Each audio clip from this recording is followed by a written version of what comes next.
Hi friends, welcome back to my channel Madhurageeta ರೆಸಿಪೀಸ್ಗೆ ಸ್ವಾಗತ. Friends, ಇಂದಿನ ವಿಡಿಯೋದಲ್ಲಿ ನಾವು ಮಸಾಲ ಅಕ್ಕಿ ರೊಟ್ಟಿನ ಯಾವ ರೀತಿ ಮಾಡೋದು ಎಂದು ನೋಡೋಣ.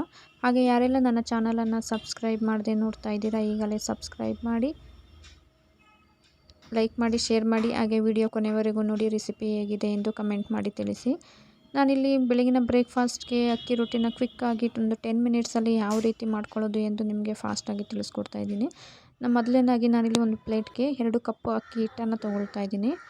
ಒಂದು ಮೀಡಿಯಮ್ ಸೈಜ್ದು, ನೀವು ಅಕ್ಕಿ ರೊಟ್ಟಿ ಎಷ್ಟು ಕ್ವಾಂಟಿಟಿಲಿ ಬೇಕು ಅನ್ನೋದನ್ನು ನೋಡಿಕೊಂಡು ಅಕ್ಕಿ ಹಿಟ್ಟು ಹಾಕ್ಕೋಬೇಕಾಗುತ್ತೆ. ನಾನಿಲ್ಲಿ 2 ಕಪ್ ಹಿಟ್ಟನ್ನು ತೊಗೊಂಡಿದ್ದೀನಿ. ಹಾಗೆ ಚಿಕ್ಕದಾಗಿ ಕಟ್ ಮಾಡ್ಕೊಂಡಂತಹ 2 ಹಸಿಮೆಣಸಿನಕಾಯಿನೂ ಕೂಡ ಸೇರಿಸ್ಕೊಳ್ತಾ ಇದ್ದೀನಿ. ಹಾಗೆ ಒಂದು ಚಿಕ್ಕ ಕಪ್ಪಲ್ಲಿ ನಾನು ಕರಿಬೇವಿನ ಎಲೆನೂ ಕೂಡ ಕಟ್ ಮಾಡಿ ಹಾಕ್ಕೊಳ್ತಾ ಇದ್ದೀನಿ. ಹಾಗೆಯೇ 1 ಹಿಡಿಯಷ್ಟು ಕೊತ್ತಂಬರಿ ಸೊಪ್ಪನ್ನು ಕೂಡ ಸೇರಿಸ್ಕೊಳ್ತಾ ಇದ್ದೀನಿ.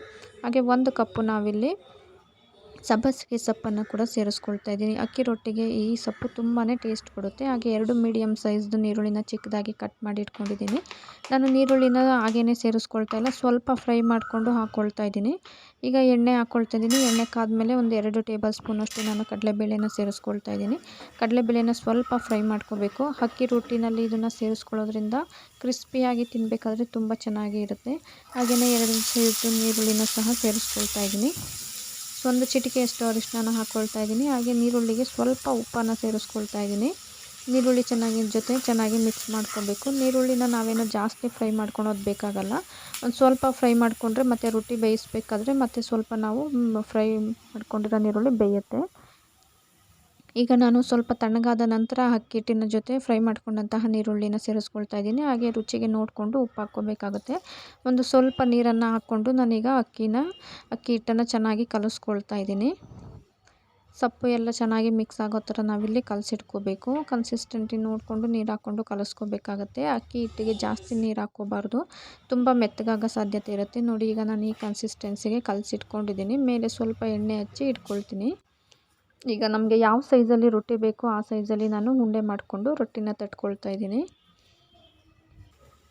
ಸ್ವಲ್ಪ ಎಣ್ಣೆ ಹಾಕ್ಕೊಂಡು ತಟ್ಕೊಳೋದ್ರಿಂದ ಚೆನ್ನಾಗಿ ಸಾಫ್ಟಾಗಿ ಬರುತ್ತೆ. ತುಂಬ ತೆಳುವಾಗಿನಾದರೂ ತಟ್ಕೊಬೋದು, ಅಥವಾ ಸ್ವಲ್ಪ ಒಂದು ಮೀಡಿಯಮ್ ಸೈಜಲ್ಲಿ ದಪ್ಪ ಅದನ್ನು ತಟ್ಕೊಬೋದು. ನಾನೀಗ ರೊಟ್ಟಿನ ತಟ್ಟಿ ತವಾದಲ್ಲಿ ಬೇಯಲಿಕ್ಕೆ ಹಾಕ್ಕೊಳ್ತಾ ಇದ್ದೀನಿ. ಈ ರೊಟ್ಟಿ ಬೇಯಲಿಕ್ಕೆ ಸ್ವಲ್ಪ ಟೈಮ್ ತಗೊಳ್ಳುತ್ತೆ. ನೀಟಾಗಿ ಬೇಯಿಸ್ಕೋಬೇಕಾಗತ್ತೆ. 2 ಸೈಡು ನಾನು ಬೇಯಿಸ್ಕೊಂಡು ಎತ್ತಿಟ್ಕೊಳ್ತಾ ಇದ್ದೀನಿ ರೊಟ್ಟಿನ.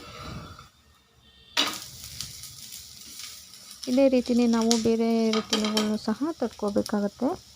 ನಾನಿಲ್ಲಿ ತಟ್ಟಿ ರೆಡಿ ಮಾಡಿ ಇಟ್ಕೊಂಡಿದ್ದೀನಿ ರೊಟ್ಟಿನ. ಇದನ್ನು ಕೂಡ ಅದೇ ರೀತಿಯೇ ಬೇಯಿಸ್ಕೊಳ್ತಾ ಇದ್ದೀನಿ. ಸ್ವಲ್ಪ ನಾವು ಕ್ರಿಸ್ಪಿಯಾಗಿ ಬೇಯಿಸ್ಕೊಂಡ್ರೇ ಚೆನ್ನಾಗಿರುತ್ತೆ. ಇದು ಬೆಂದಾದಮೇಲೆ ತುಂಬ ಸಾಫ್ಟ್ ಆಗುತ್ತೆ ರೊಟ್ಟಿ. ಈಗ ಒಂದು ಪ್ಲೇಟ್ಗೆ ನಾನು ಸರ್ವ್ ಮಾಡ್ಕೊಳ್ತಾ ಇದ್ದೀನಿ ರೆಡಿ ಮಾಡ್ಕೊಂಡಂತಹ ಅಕ್ಕಿ ರೊಟ್ಟಿನ. ನೋಡಿದ್ರಲ್ಲ ಫ್ರೆಂಡ್ಸ್, ಬೆಳಗಿನ ಬ್ರೇಕ್ಫಾಸ್ಟ್ಗೆ ಎಷ್ಟು ಕ್ವಿಕ್ಕಾಗಿ ಈಸಿಯಾಗಿ ನಾವು ಮಸಾಲ ಅಕ್ಕಿ ರೊಟ್ಟಿನ ಮಾಡ್ಕೋಬೋದು ಅಂತ. ಹಾಗೆ ಇದನ್ನು ಚಟ್ನಿ ಜೊತೆ ಸರ್ವ್ ಮಾಡಿಕೊಂಡ್ರೆ ತುಂಬ ಟೇಸ್ಟಿಯಾಗಿರುತ್ತೆ. ಹಾಗೆ ತುಂಬ ಸಿಂಪಲ್ಲಾಗಿ ಮಾಡ್ಕೋಬೋದಾದಂತಹ ಬ್ರೇಕ್ಫಾಸ್ಟ್ ರೆಸಿಪಿ ಕೂಡ ಇದಾಗಿದೆ.